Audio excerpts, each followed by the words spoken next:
Muted. I still see people coming in. It's kind of like waiting for the popcorn kernels to stop popping before you turn off the heat. So I'm going to wait just another minute or two, and then we'll go ahead and get started promptly. Muted. But I have just a couple minutes of introduction, and then I'm going to turn it over to Julie Proscia, our speaker today.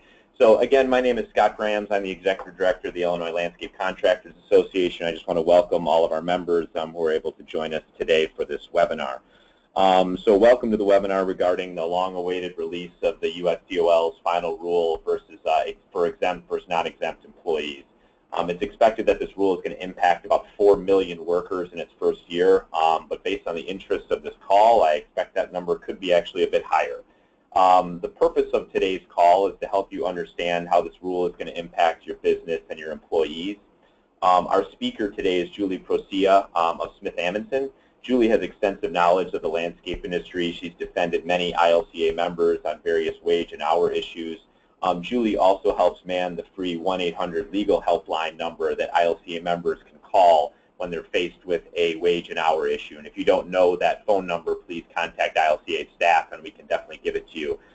Julie's been a lifeline for ILCA and our members, and I just want to thank her today for lending her expertise to the call. The reason we chose doing this in webinar format was because it's June in the landscape season, and rather than organizing a brick and mortar session that was going to pull you away from your businesses for half the day, we're going to do this in this alternative format. And based on our crowd today, I think this is a viable platform for getting good information out to our members quickly, even during the midst of the landscape season. So you can look for more webinars in the months and years to come on relevant topics. Just a few notes. You'll be on mute during the call. If you have a question, please use the chat feature on the right side of your screen. Julie will answer questions at the end. And further, this webinar is being recorded, and it's going to be posted on our members-only download page. So if you want a refresher after the webinar has concluded, or you want to pass it along to others in your company, please feel free to do so. So let's move on to the show. Our speaker today is Julie Proscia. She's a partner at SmithAmundsen. They're an ILCA member's St. Charles office and a member of her firm's Labor and Employment Practice Group. Julie concentrates her practice in both employment litigation and traditional labor issues. She has extensive experience representing employers in federal, state, and administrative venues. Julie also actively assists employers and HR professionals in the legal pitfalls of the employment relationship, including the hiring process, policies and procedures, employee handbooks, employment agreements, and the termination separation process. So with all that, I turn the webinar over to Julie. Julie, thanks. Thanks, Scott. I appreciate it. So the DOL final rules came out a few weeks ago, and it is something that has been talked about for about 1.5 years now. It was kind of reminiscent of ACA, where it was, okay, well, this is coming out, psych, not yet. This is coming out, psych, not yet. Well, the final rules came out. And as Scott mentioned, it's theoretically going to impact about 4 million workers, more than likely a little bit more than that. And it is effective December 1 of 2016. So we don't have a ton of time to put our changes into place, but the landscaping industry is probably in a better position than any other industry because of the cyclical or seasonal nature of our industry, whereas the vast majority of our work is kind of on hiatus after November, so we have a little bit of time then before we amp up hiring in March to be able to get all of our ducks in a row and our policies and our procedures in play. So what we're going to be looking at today is kind of an overview of the key provisions of the final rule. And I want to talk a little bit about what employees or which employees are going to be affected, how they're going to be affected, and what we need to do with our positions in order to determine if we need to reclassify them as non-exempt or if we can keep them as exempt. And then that's going to directly impact what we have in our handbooks and our policies and procedures regarding exempt versus non-exempt status and how we need to tighten up those policies and procedures. If you just take a step back and think about it, if you have an employee who's an exempt employee, one of the things that they do on a regular basis, most people, is they check their email at first thing when they get up in the morning, and they check their email periodically throughout the evening, or we call them periodically throughout the evening. If we have to switch them to a non-exempt employee, all those checks, those quick 2-minute checks of the email or the quick 2-minute phone call, are compensable, which means we might have to pay them overtime if it's over 40 hours in a work week. That's a substantial change in how we need to engage that employee and the policies and procedures that we need to have in place regarding work after hours, particularly when somebody for the past 10 years has always done that. So we're going to need to update then our policies, our procedures, and our practices regarding what you do on the clock and what's expected of you off the clock. And likewise, this can impact the benefits that we give to both our exempt and our non-exempt employees. So as Scott mentioned, there is a chat bar, and type your questions in throughout it. If I could fit them in during the course of it where it's kind of fluid, I'll just weave them into it. Otherwise, we'll cover them afterwards. So let's get down to it, the nitty-gritty of what the key provisions of the final rule are. So the largest impact and the largest component of the final rule is that the minimum salary threshold for exempt employees will increase as of December 1, 2016 from $455 per week to $913 per week, which is an annual salary of $47,476. For the vast majority of the exemptions that we are going to discuss, you need to have two things. First, you need to meet the minimum salary threshold, and then you need to meet a set of duties. If you don't meet the set of duties as well as the minimum threshold, you can't be considered exempt. Now, there's a couple exceptions to that, which I'll go through. But that's why it's incredibly important to understand that it's a combo platter. So these individuals will need to have a minimum salary of $47,476 or $913 per week as of December 1 in order to be considered exempt, regardless if they supervise 40 people, which is a big leap from the $455 that it currently is. For highly compensated employees, and this is one of the exceptions that I was talking about, highly compensated employees are employees that earn currently over $100,000 a year. When you're a highly compensated employee, it's assumed that the duties that you perform are above and beyond and would qualify as exempt.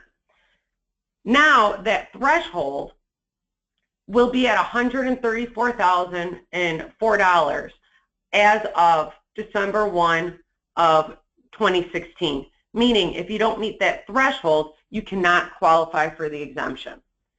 One of the other things that the final rule did was it established a mechanism for which there will be an automatic updating procedure in the minimum salary regarding this exemption that will be reviewed and go into play every 3 years. Here's what I will tell you. Theoretically, that number could go down when they evaluate it. It's not going to go down. They're going to increase it every 3 years. Now, it's not going to be the substantial increase that it was now from 455, to 913, but it'll probably be, a marginal couple percentage point increase that will be tied to CPI or CPU. When we're talking about exempt versus non-exempt status, this is how I want everybody to think about this. Go with the baseline that everybody within your organization is non-exempt. Everybody is subject to overtime. That is the baseline that the Department of Labor is going at. And then from there are exemptions that carve those out. So think of it like a reverse, pyramid. Everybody starts off as exempt, and then, or excuse me, non-exempt, and then we carve out exemptions. That is the baseline that the Department of Labor and the courts go on. So what happened was that the final rule that came into play kind of chipped away at how we're going to be able to do that baseline by substantially increasing the salary. So who's affected, or what types of positions are affected by the increase in the final rules? It's the white-collar exemptions. The white-collar exemptions are executive, administrative, and professional exemptions. And we're going to go through exactly what those are. In fact, we're going to go through all of the exemptions today. And the professional exemptions include people like your graphic designers, your computer programmers, your CAD operators, your CAD designers. One of the things which is not as applicable for the individuals on this call, but one of the things that was pushed greatly by the U.S. Chamber of Commerce and different business organizations was to have some carve-out for small businesses, for higher education, and for nonprofits. No carve-outs were established in that regard. So this impacts everyone who either engages in interstate commerce, which is going to be all of us, even if you don't do work outside of the state. If you make telephone calls outside of the state, if you utilize any goods or services from out of state, meaning, some of your plants come from a different state, or the tractors, or or any of our equipment comes from out of state, or their parts come from out of state, you too are affected by this. Likewise, any businesses with an annual sales revenue of $500,000 would be considered under the FLSA, meaning it's everybody.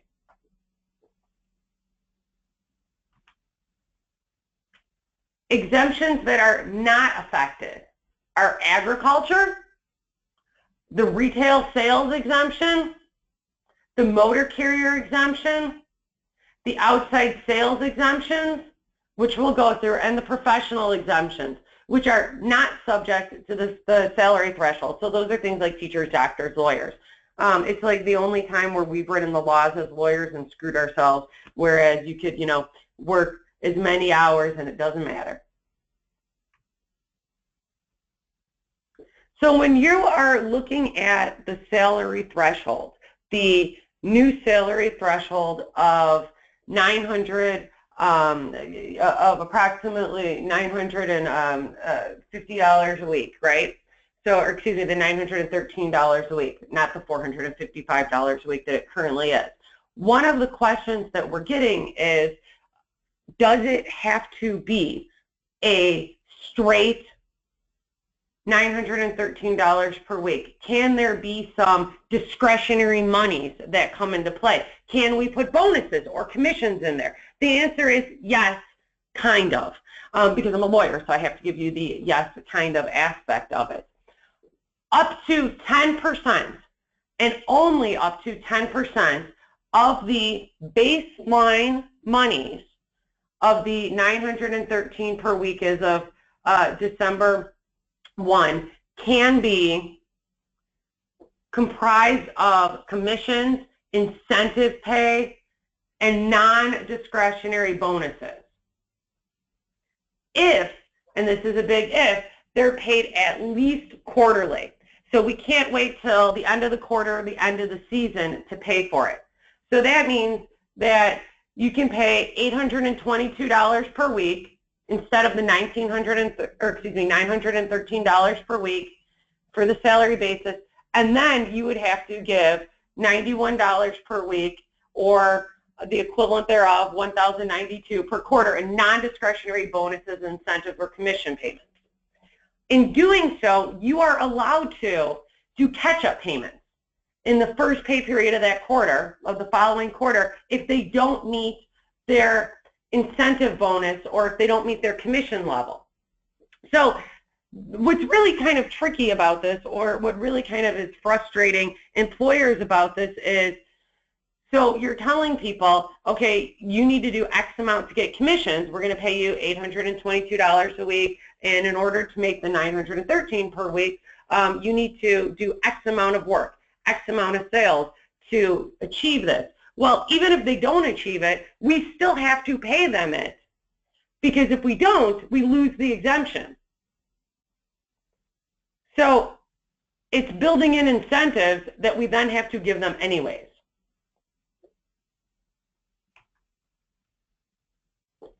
Under the guidelines, there's a computer exemption, and under the FLSA and the final rules, you can either pay $913 per week in salary or $27.63 per hour. Illinois, though, did not adopt the hourly rate. So for work that you're performing in Illinois, you have to pay the salary to employees if you want them to qualify for a computer exemption. If you have operations in Wisconsin or in Indiana or in other states, if they adopted the hourly rate, then you will be able to do it via hourly rate or the weekly rate.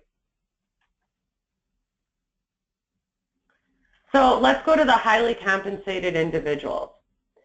So I talked a little bit before about how everybody's baseline non-exempt, and then one of the hurdles, or the first biggest hurdle, is that you have to meet the salary as well as the duties. So one of these is the highly compensated individual. It's currently at about $100,000 per year in order to be qualified as a highly compensated individual. As of December 1st, that's going to go up to $134,004 a year annually. So we're going to have to pay at least $913 per week. But we can then give non-discretionary bonuses, incentive pay, or commissions. They can't be applied to the threshold of the $913 a week, but they can be applied afterwards.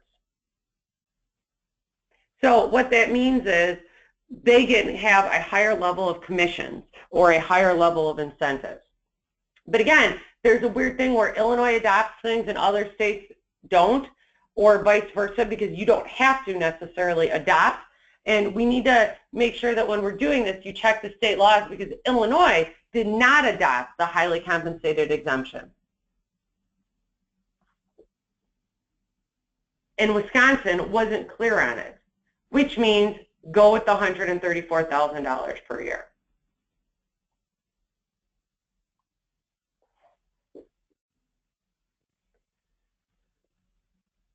The automatic updates. The automatic updates are going to be updated every 3 years, and that's going to begin in January of 2020. So what's going to happen is that the DOL is going to post their salary about 150 days, or they say at least 150 days prior to effective date. As I said before, anticipate it always going up. It is not going to go down. It could theoretically go down, but it's not going to go down. It's like when people were asking, well, are you sure that these rules are going to go into play? Yep, the rules are going to go into play. It's just a matter like the ACA of when the final rules were going to come out, but the final rules were going to come out. So what we'll need to do is make sure that we review our compensation accordingly before any changes come into play, and tie it to things like our performance evaluations. And that's something that when the changes start occurring closer to 2020, ILCA will update you as to what the changes will be coming for the annual updated salary adjustments. But going back again, the good news is what we need to worry about doesn't go into effect until December 1st, 2016. We have a good amount of time to make our changes. There was a lot of talk about changes to the duties test. We knew for sure that they were going to increase the salary. but there was a lot of talk about are they also going to tighten up and restrict the duties? They did not restrict the duties. So this is a numerical game. But I want to be really clear that it's a numerical game that also comes into play with duties. And the landscaping industry has, for the past few years, been the darling of the DOL and been the darling, she says with sarcasm and a raised eyebrow, of plaintiff's attorneys. If I was a plaintiff's attorney, which I would never be because I love my industry, I would wait. I would not go after you guys right away with this, but I would wait about a year, because then the problems that have occurred will be enough, or will have compounded enough, that it would be essentially worth your while to make money off of attorney's fees. So I wouldn't expect that there would be a rush of litigation on January 1, because that makes no sense, right? First of all, it's our seasonal business. And second of all, even though it's our seasonal business and there's not a lot of our individuals that are impacted or affected that are working at that time, we haven't done it incorrectly long enough for them to make any money off of attorney fees. But figure next fall, at the end of the season, going into winter, is when this is going to start popping with investigations and with our fun attorneys not really friends in the plaintiff's bar.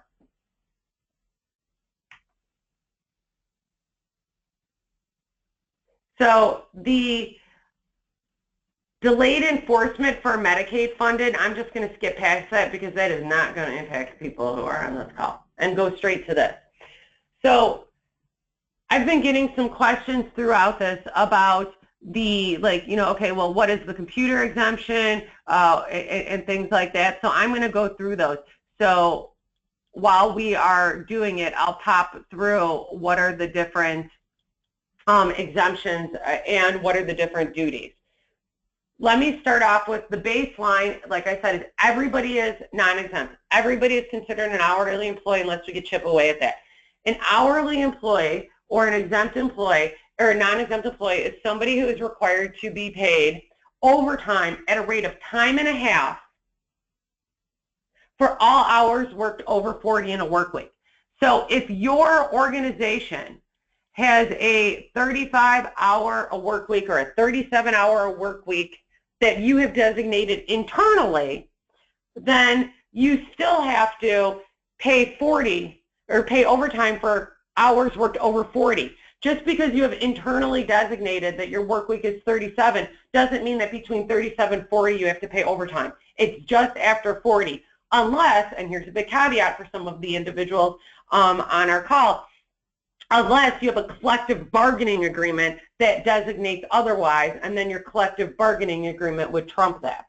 But in the absence of an employment agreement or collective bargaining agreement that says that you pay overtime for over 37, the rule is in Illinois over 40 hours in a work week, not in 8 hours in a day, 40 hours in a work week. A work week can be defined, as long as it is consistently defined by an employer, as any 7 consecutive days. You could run it Monday through Monday, Tuesday through Tuesday, however it is you want to define it, and then we need to be consistent. The second category of employee are exempt employees. Exempt employees are employees that are not required to be paid overtime for any hours that exceed 40 hours in a work week. They could work as many hours as you need them to. And we would pay them the same rate of pay regardless. So when we're talking about the exemptions that are impacted by the final rule, it would be the executives, the professionals, and the administrative, which we're going to go through. The outside sales are not impacted.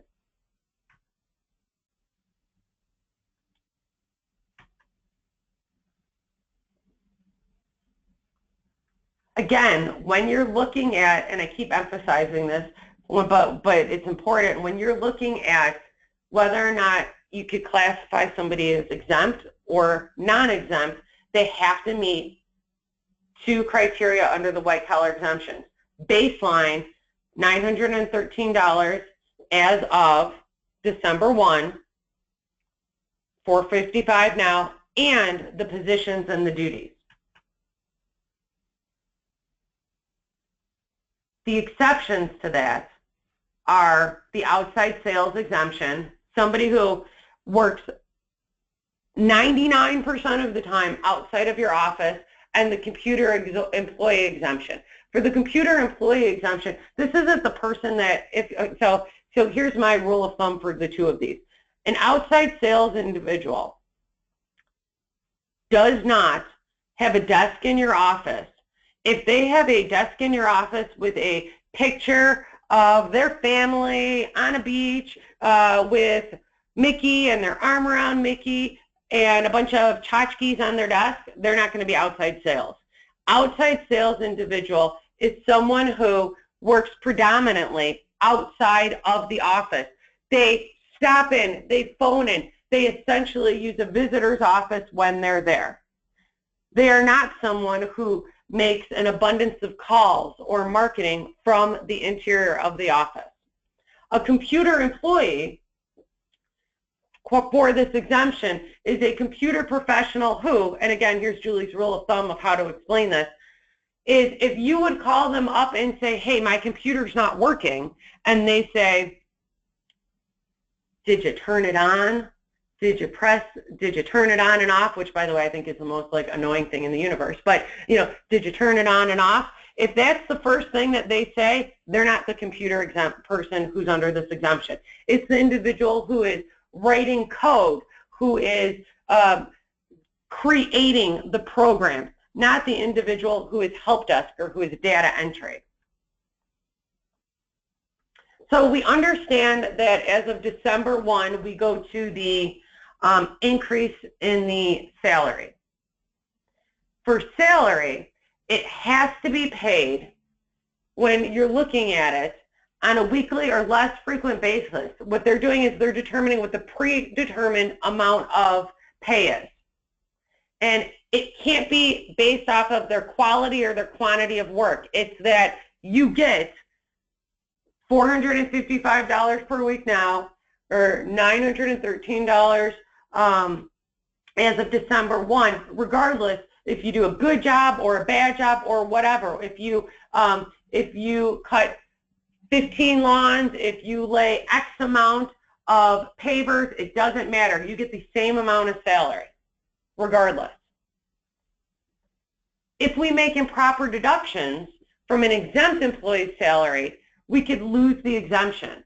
So I've seen, particularly in our industry, things like where individuals are fined if there's destruction of property, if they're late going to and from a job, things like that could break an exemption status.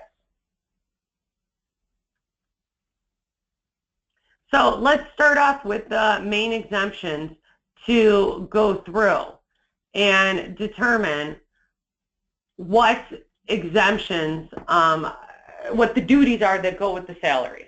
So the first and the biggest one is the administrative employee exemption. And so what I created for you guys is a checklist. And this checklist is kind of like, do they meet this? Yes. Do they meet this? Yes. Okay, they may be. If they don't meet one of these things, the answer is no, they wouldn't be. So first, again, beating a dead horse, right now it's $455 per week, December 1, $913. They have to meet that salary threshold. The next part is that their primary duty must be office work, must be non-manual labor work, and that has to be directly related to the management or the general business operations of your business. And their primary duty has to exercise independent discretion with respect to matters of significance.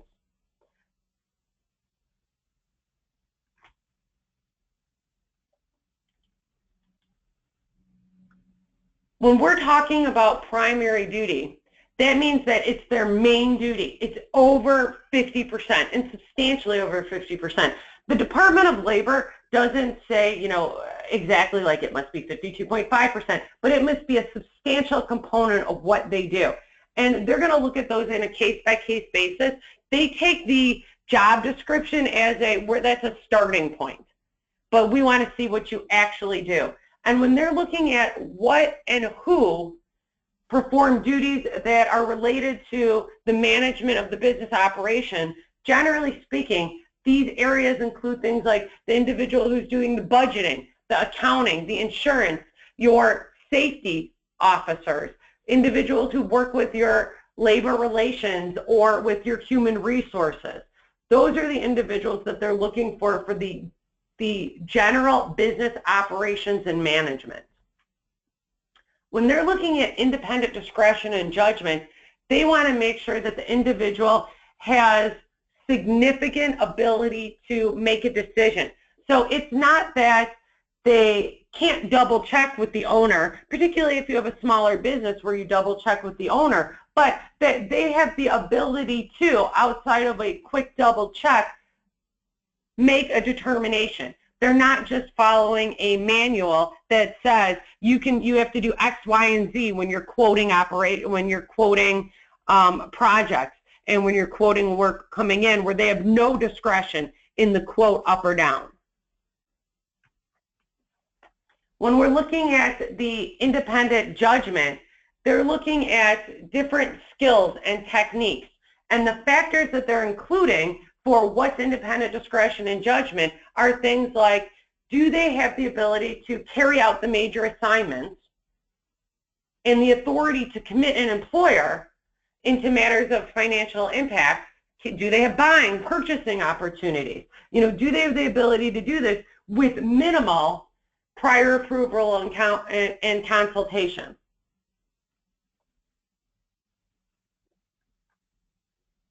Executives. The executive employee exemption. Under this white-collar exemption, again, baseline moves from 455 to 913 as of December 1, and their primary duty must be involved with managing the enterprise, managing your organization. So these are your directors of operations, your vice presidents, your CFOs, your CEOs. These are the very high-level people within each of your organizations. They must customarily and regularly supervise at least 2 or more full-time individuals or the equivalent thereof. When you're talking about the equivalent thereof, that means 4 part-time individuals. 4 or more, part-time individuals. Volunteers do not count. They have to have the authority and the ability to hire or fire an individual, or have either hire and fire the individual by themselves with their own authority, or the ability to hire and fire an individual with significant input. Again, small organizations, small companies, you go to the owner and say, or you go to the department manager and say, Bob is doing horrible. We need to cut him loose. What do you think? That's fine. You had significant input in it. It's okay to do the double check, and in fact, as an attorney, I tell you guys to do the double check. You never want to be the only person making a decision for anything. Same thing with things like the ability to promote a person, the ability to change their hours and their schedule. They don't have to have the sole authority, but their authority and statements have to be of primary significance. So one of the things that impact you guys the most is individuals who are working managers, who are doing just as much work or almost as much work as the individuals that they supervise, the same type of work, run the risk of not being exempt from these positions. So your working foremen who are out on a crew, who are doing everything that their guys do, even though they're supervising 2 or more full-time individuals or the equivalent thereof, run into a lot of risks with this exemption, because one of the things that they're looking at is whether or not that supervisor, whether or not that foreman is doing the same or similar type of duties and their responsibility to hire, fire, and supervise is the smaller component of it. If it's the smaller component of it rather than the primary component of it, they will likely not be found to be exempt, which is probably the part that is the most damning or the most troublesome for a lot of our entities, because a lot of times the individual who is on our crew, who's the foreman on our crew, is working alongside the team members.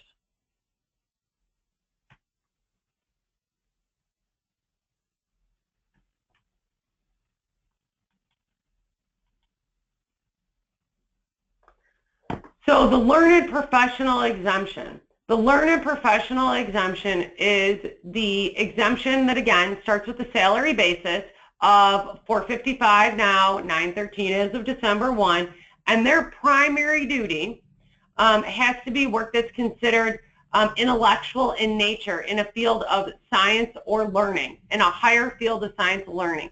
So for the advanced knowledge of science or learning, so these are your individuals who are your CPAs, your architects, and they have to, the position has to require, the position has to require that level of learning. So if there is an equivalency, and what I mean by that is, if in the position description or the job advertisement it says master's degree in architecture or engineering or experience equivalent, that's not going to work. It's got to be that that is required, the actual educational licensure, the educational background, and not an equivalency.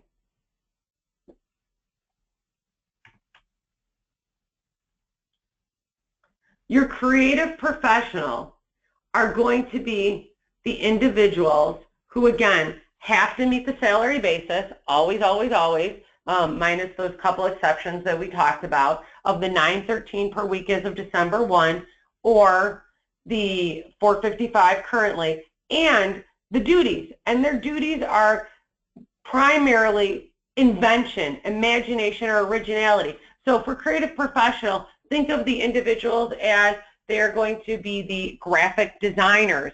They're going to be the individuals who are developing, you know, the beautiful CAD designs. They're developing the landscape architecture. They have originality and talent. It is, it's not just rote, but they are designing, you know, through the, you know, beautiful natural landscapes, what works best for that area, not just for the beautification, but for things like soil erosion.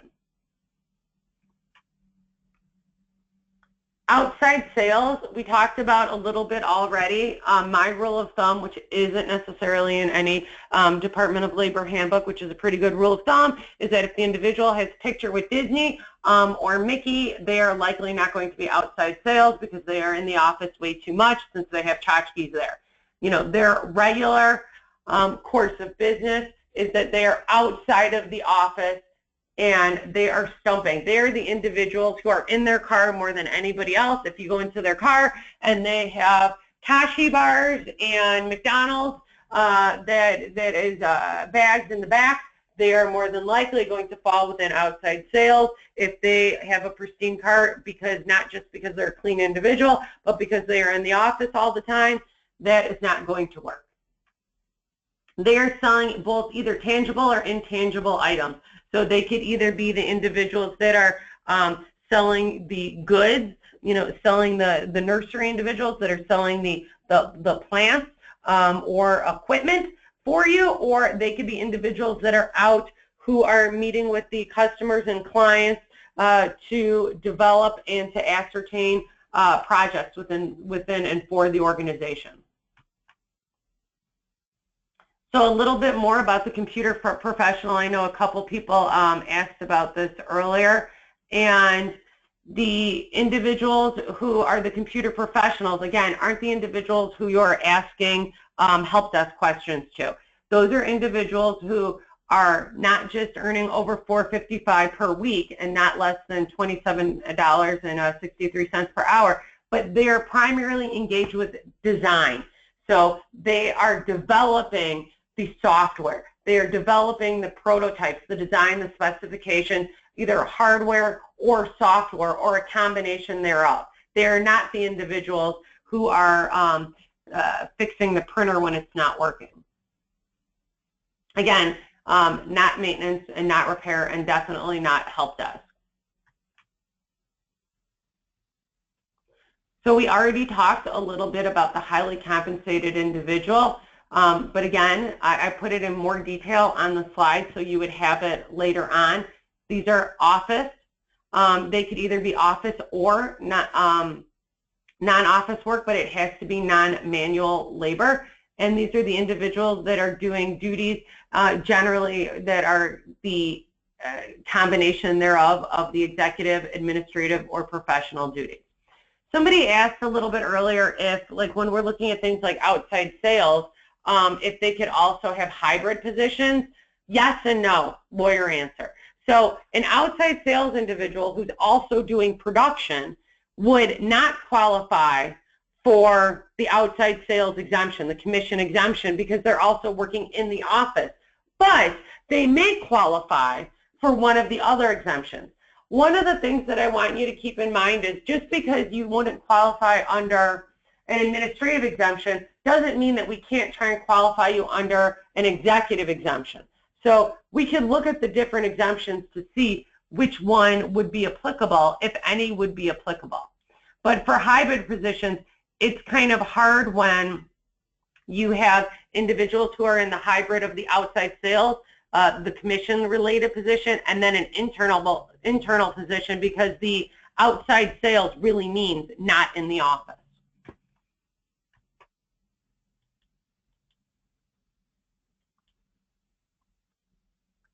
So what does this all mean? We've got these individuals whose salary is going to be changing. How does this impact us? What do we need to do?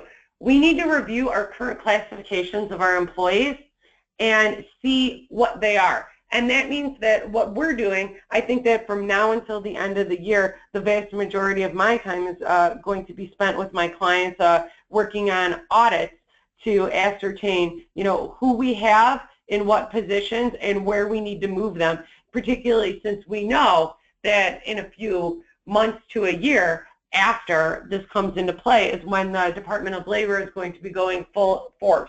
So one of the things that I want you guys to know as well is that just because the Department of Labor or a plaintiff's attorney is looking at one thing doesn't mean or one position, doesn't mean that they can't open it up to everybody else. And that's likely what it'll happen, is that this will be a throw-on for everything.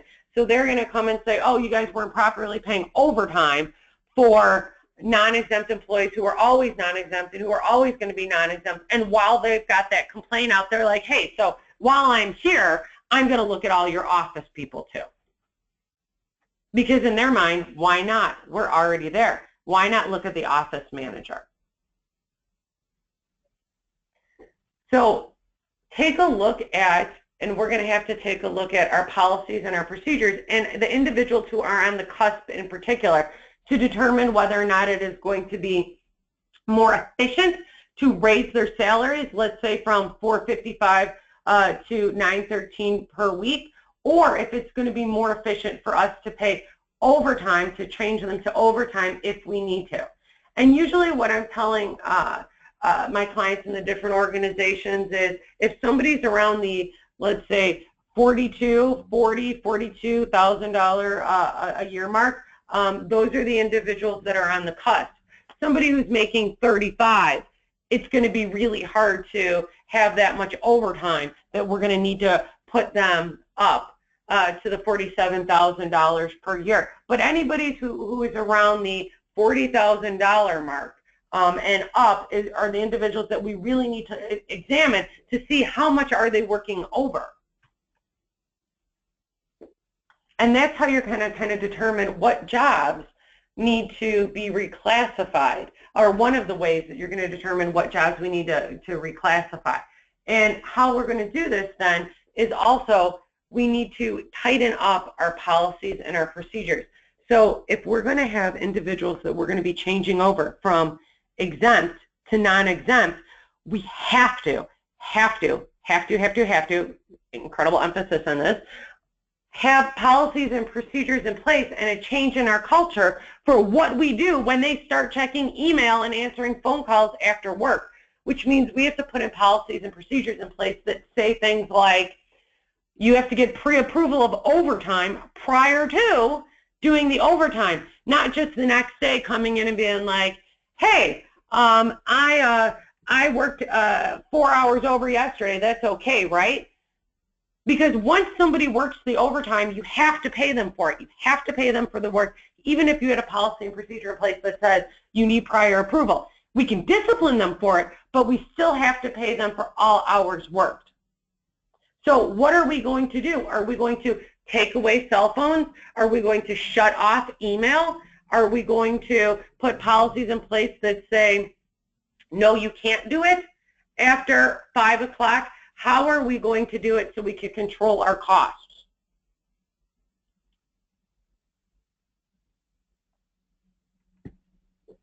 We have different options for what we can do. We can, let's say, going back to the example of the individual who makes $42,000 a year, we can increase their salary so that they meet the exemption, and then that's fine. That takes care of that. We could keep their salary the same, and we can make them non-exempt, but then we have to pay overtime.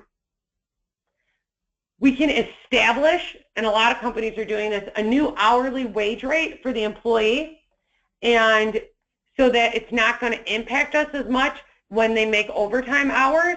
And you can determine that, like what wage rate you need by dividing the number of hours they work per week by the old salary. So that we could say, well, they normally work 50 hours a week, and now they're going to be non-exempt. This is what we're going to need to pay them in order to be able to stomach or be able to pay the overtime if we need to. We can reduce their salary or change their hourly rate so that it's not impacted by the overtime. This is a hybrid of the last one. We can eliminate working overtime altogether except for in extreme matters. And any combination thereof. And we're going to have to look at the benefits as well, because a lot of companies give different benefits to salaried individuals or salaried exempt individuals versus that of non-exempt individuals. How is this going to impact the benefits that we're giving? If salaried individuals get 3 weeks vacation and hourly individuals get 2 weeks vacation, individuals' vacation is going to be going down. How are we going to do that? Are we going to grandfather people in because of the classification? Are we going to take away their vacation? When are they going to take the time?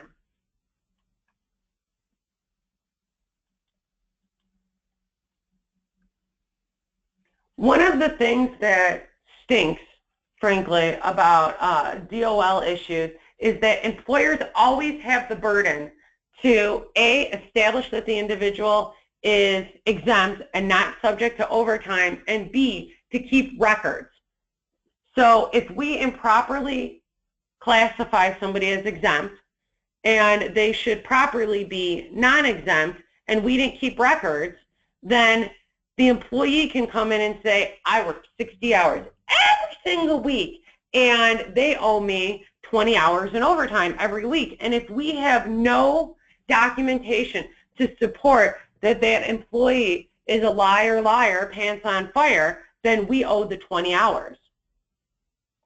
And as unfortunately a lot of the individuals on this call know, what can happen if we've improperly classified somebody is DOL audits, fun lawsuits, both either individual or class actions, and those result in things like back wages, penalties, liquidated damages, and the reason that plaintiffs' attorneys love it is they get attorney's fees.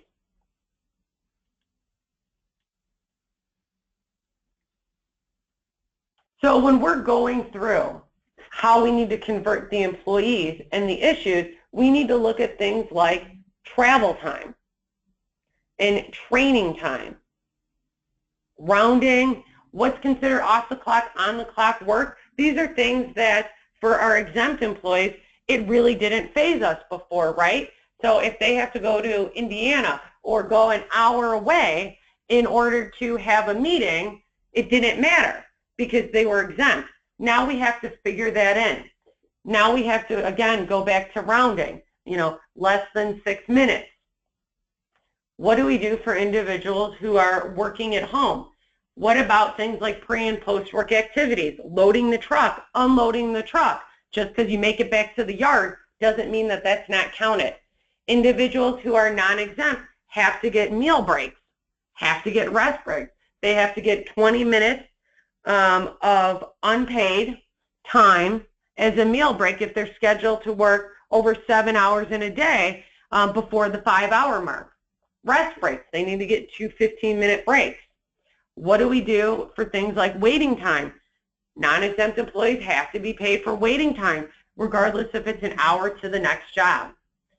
Non-exempt employees have a 1-day rest in 7 in Illinois, which means 1 day out of the 7-day work week, they cannot work. Exempt employees, I joke that you could work like a dog and you can make them work all 7 days. So once we do our assessment and our audit of who needs to be changed over and what we need to do, we're going to need to train our managers and our supervisors on things like, okay, now these individuals are subject to meal breaks. What are you going to do about that? Now we need to ascertain and decide who needs to be cut off of email at night, who needs to go on certain breaks. And I know that in particular with the landscaping industry, one of the problems that we have is that we get really, really great weather and then everybody's working at a good clip. And then all of a sudden you get really horrible weather for a week and all of the jobs are postponed, and then everybody has to hurry up and slam everything in because we only have a small window of time to be able to either do our hardscapes or do our maintenance or whatever it is. We are beholden to the weather. And we have to be cognizant, though, that we still have the requirements of the 7-day work week and things like meal breaks and meal periods, regardless of we're stuck by Mother Nature.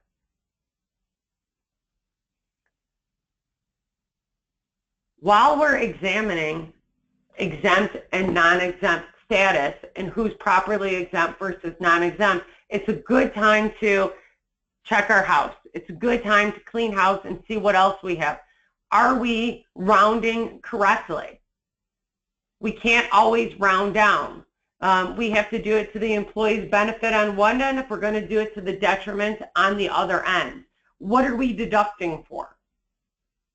We can't do automatic deductions and things like, I've seen a lot of landscaping companies will automatically deduct 30 minutes for lunch. Well, that has to have a variance because not at all times do individuals get 30 minutes for lunch. Sometimes things get busy and we have to work through it, and so we have to denote and designate when and if that happens. So we need to do a housekeeping, and it's a good time while we're looking at everything else, because frankly, while you're changing people's exempt and non-exempt status, it's a really good time to change everything else because nobody thinks anything of it. It doesn't raise any suspicion with any employees if we're changing things. So again, what we're going to be looking at are changes to our policies and our procedures when we're examining who we need to change over, because we need to ensure that we have policies and procedures, and which said like a good lawyer, that then back it up. If we say you're now a non-exempt employee and you can't work overtime, but we don't have anything in writing, and they're checking their phone and they're working at night, and then they come back later on and say, well, yeah, I worked at night, and you could tell because look at my emails and they never did anything about it, we're still going to be in trouble.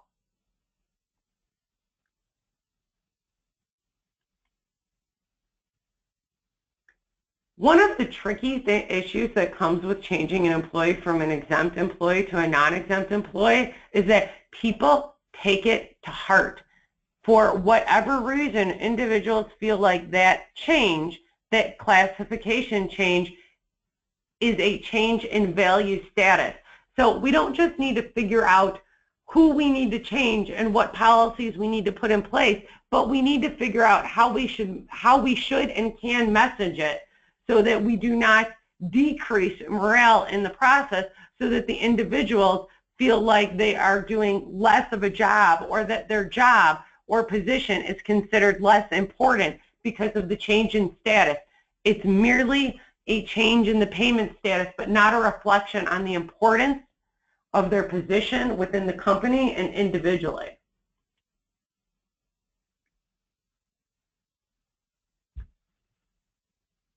The changes that are coming into play on December 1, we get a lot of questions like, should we wait? When should we do it? What we should do is make the backroom policies, procedures, audits all into play now. Let's get all of the backroom work done so that when the changes come into play in December 1 and in our new hiring season, we can implement them. But we've got all of the legwork done prior to that. And then we could figure in, when we're tying in things like rehires or performance evaluations, the increase and the budgeting process of what we need to put in. If you wait until December 1 to kind of look at how much somebody's working, the problem is right now is that you're going to have to back do it, because right now you could see how much somebody's working in the busy season over 40 hours. It's very hard to reconstruct that later on. And the evaluation of how much they're working is going to be critical for your determination whether or not we need to increase their salary, or whether or not it's more cost effective to make them an hourly employee. This is our golden opportunity. Here's my Susie Sunshine for a second of turn lemons into lemonade, all Beyonce style here. This is your golden opportunity to correct a lot of the problems that are within the organization for wage and hour wise. Because while we're doing one thing, we could do everything else, and we could just blame it on, oh, there were changes to the DOL. And again, nobody's the wiser. Nobody's the wiser. And if I'm a plaintiff's attorney, like I said, I'm going to sit on my laurels for about 8 months to a year to make sure that the violations, if any, are compounding rather than jumping in right away. So that means that you'll have a year of everything cleaned up before anything happens. It's a great window of opportunity to clean up some bad practices and some accidental practices that we had going on. So one of the last things that I just want to go through is that a lot of individuals are saying, particularly because of the morale issues, well, can we keep the employee on salary and just reclassify them as non-exempt? And that's actually one of the questions that I got, is that do we have to convert everybody to an hourly rate and pay them only an hour's work? How do we do this? And you can say that somebody's salary and still track and pay hours over 40. You can absolutely do that. That's fine. We could do you get paid, $47,000 a year. If you work over that, then let us know, then we'll do that. Then we'll pay you extra. You're not allowed to have them keep track of hours in a well, I punched in at 8 and I punched in at 5 if they're salaried. It doesn't work. You can't have them punch in and out, but you can have them record, I worked over, for exempt. For non-exempt, for salaried, you can have them punch in and out, do salaried non-exempt, and then let them, and then only pay for over or pay for under. Take PTO time for under. And you can absolutely, here's the err on the side of caution. You don't get dinged if you improperly classify somebody as non-exempt and you pay them overtime. You don't get dinged for that. You get dinged if you improperly classify somebody as exempt.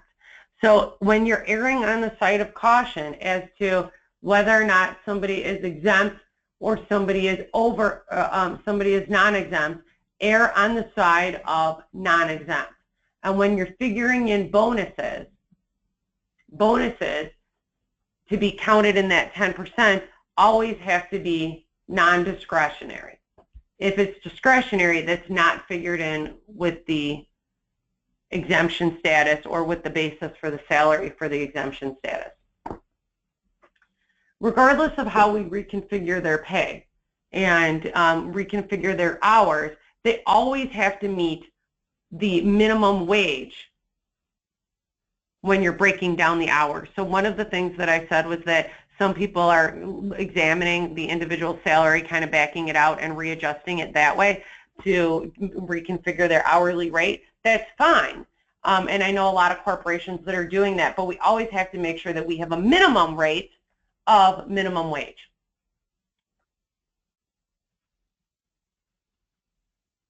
And then what I did, which I'm not going to go through, but I did this so that you guys would have it later on, did different examples of how you figure out, you know, if somebody works a partial work week, how you figure out what rate is and what salary is for things like fluctuating work weeks. So again, just a reminder, when we're looking at the various changes that we need to make, that we need to make sure that we review and analyze what the position is, who we need to change, who we don't need to change, and then for our own internal compliance purposes, for individuals who are non-exempt employees, have them sign off on their time cards. And for individuals who have now converted over, who aren't used to it,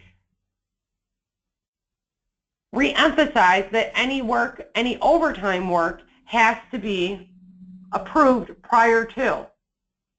And then we want to put into place, and this is pretty critical at this juncture, policies and procedures that establish complaints. If they feel like they're not getting credit, if they feel like they worked overtime and they didn't get paid for it, they were looking at emails, they were doing whatever, they're supposed to report it to us, because it makes it really, really hard for them later on to argue that, oh, well, you know, I was working 10 hours of overtime and I didn't get paid for it. Well, did you ever tell anybody? No. Wasn't there a policy that said that you should have told somebody? Yes.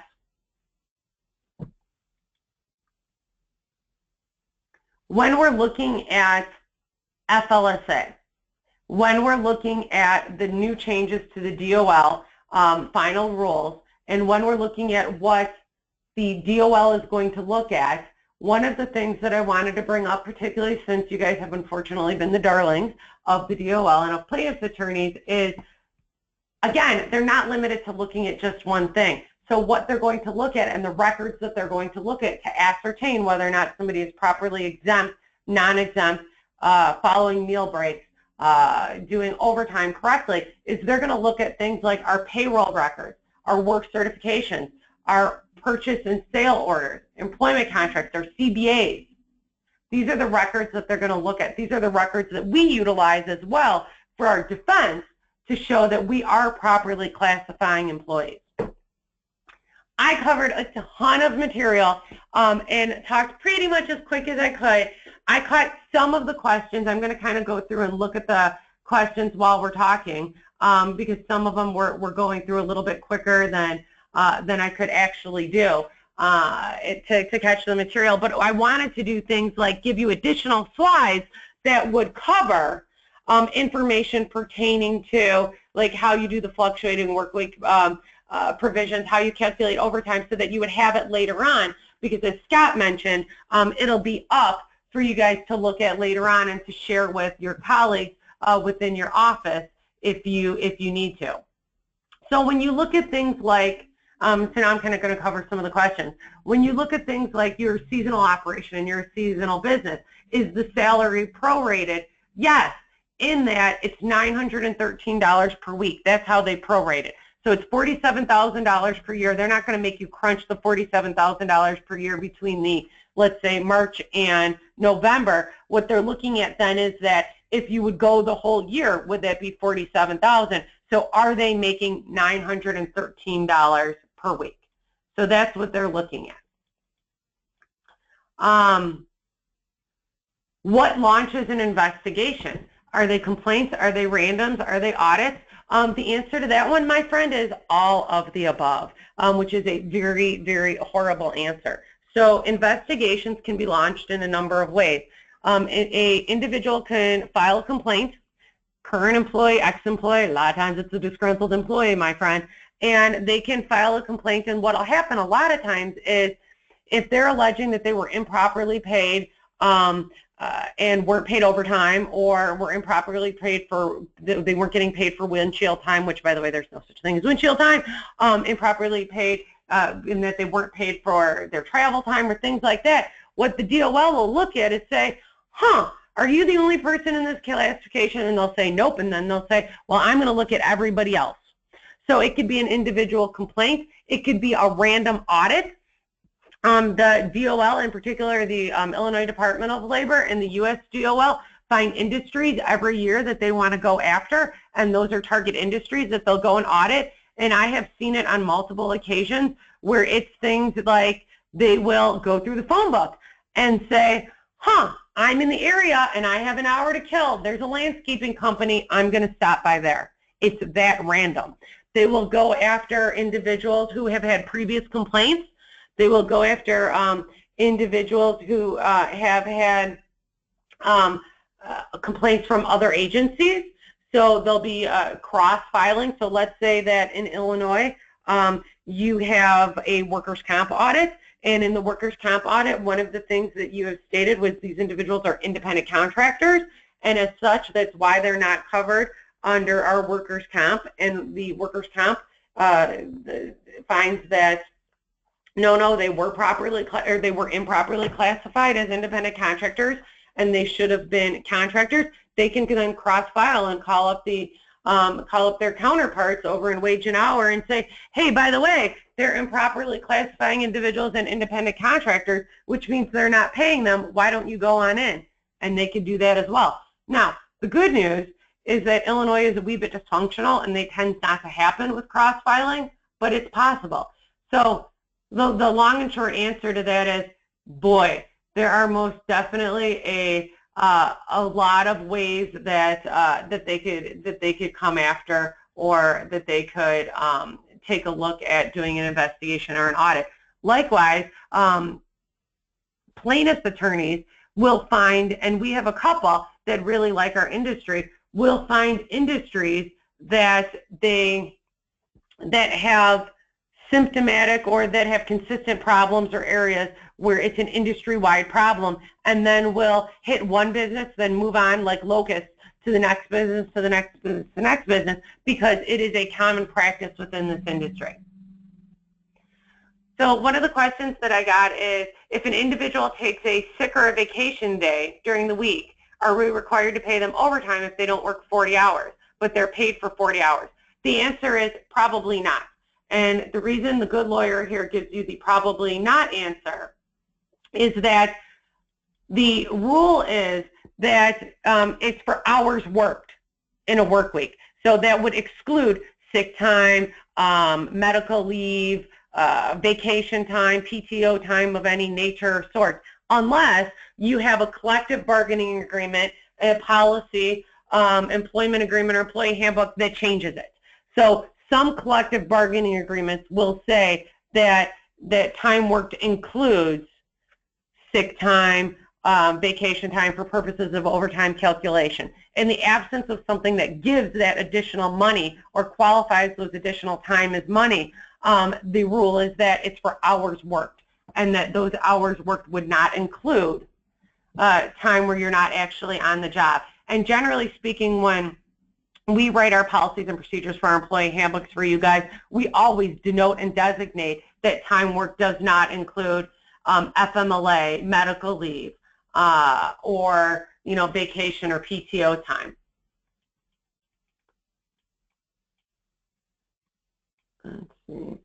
Let's see. One of the next questions I got was, how does this affect snow removal management, snow plowing some hours in the winter? So how this would affect our snow removal management is they come into the same foreman problem as our crews in the summer who are doing the maintenance. If they are performing work side by side with the guys, so if they're running their own truck and they're out in the field predominantly more than they're supervising, managing, scheduling, then they would be considered working foremen and managers and would not be exempt. Even though they're still management, if they're working side by side, and that's the predominant work that they're doing, then they would qualify.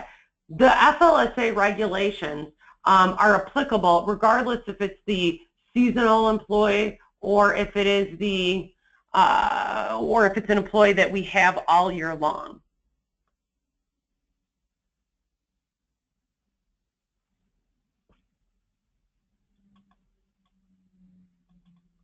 The slideshow, let's see, any suggestions on, sorry, I'm trying to read the things, any suggestion on time attendance policies and online mobile? Oh, shoot me an email and I will give you a couple different companies that my clients have worked with that they have been successful with.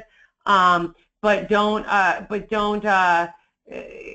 don't use any of those for obvious reasons, but I know a few of my clients have been successful. I also bet that Scott can tell you some members that have utilized different programs, and will be able to give you an idea of who and which programs they have. So one last question that I want to wrap up with before I turn it back over and turn into a pumpkin is, what happens if we implement the changes, we don't implement the changes? It doesn't matter in that regard. What happens if the DOL shows up on our door? I just want to catch this really quick since I got the inquiry. Do we have to give them our records right away? The answer is, oh, for the love of cripes, no. Do not turn over any documents or say anything right then and there, because nothing good is going to be said with being unprepared. What you do is you counsel whoever is your individual who's at the front of the house, who's at the front of the desk, to say, Julie isn't here today. She's out in the field. I can't answer any of your questions because I don't know anything. I'm just the silly front of the house person. It's okay to pretend to be dumb for once in your life and say, so if you give me your name, you give me your card, I'll give them that information and they'll call you back. Do not do the audit right then and there. Do not have them take documents or records and then call us or call your regular labor attorney, because what we will do then is call up the DOL and say, hi, I noticed you stopped at Julie's place, and I represent them, so what's the question, concern? Is this a complaint? What are you looking for? I'll get you the documents that you need. You know what, I'm going to be busy with court for the next couple weeks, so can I get it to you then? Yep, not a problem. Why don't you come to my office? I don't want people in your shop. I don't want people talking to you. I don't want people talking to your guys. What you guys say is an admission. What I say is just settlement discussions and discussions regarding what I think went on. Plus, you always caveat it if you're the attorney. So I think what they're doing is, but I'm not sure, builds you in. If your receptionist, if your front desk person says, oh, no, we have tons of independent contractors, and oh yeah, we don't pay people overtime, even if that's completely wrong, even if they know nothing, and they say it, it's an admission, and you have to try and back out of that. You have to try and overcome that.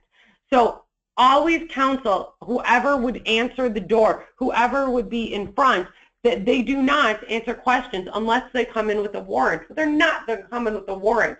You're going to say to them that the supervisor, owner, department manager, whoever it is unavailable at that time because they're out in the field, and get their card and call them back later, and then that's when we're going to do the investigation, because we're going to make sure the documents that we're going to tender are in the best light as possible and are as clean as possible before we turn anything over. And this is regardless if the DOL shows up next week or if the DOL shows up next year to look at this.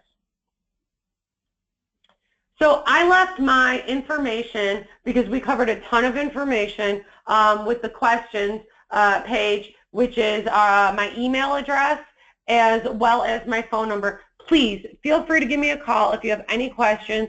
Likewise, feel free to call the 1-800 number. I know that Scott is going to be giving out and is going to link a copy of the presentation. When you've had an opportunity to digest it, feel free to give me a call if you have any questions.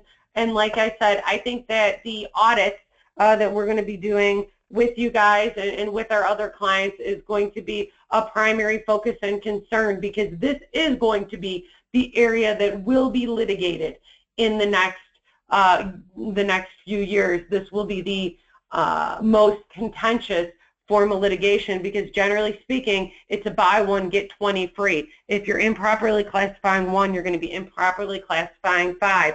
And we're on essentially notice of, this is the change. Let's change it now, because now they're going to come after individuals. And for an industry that's already been a target industry, I don't assume that it'll get any better in the next few years in that regard. So on that note, that was a happy note.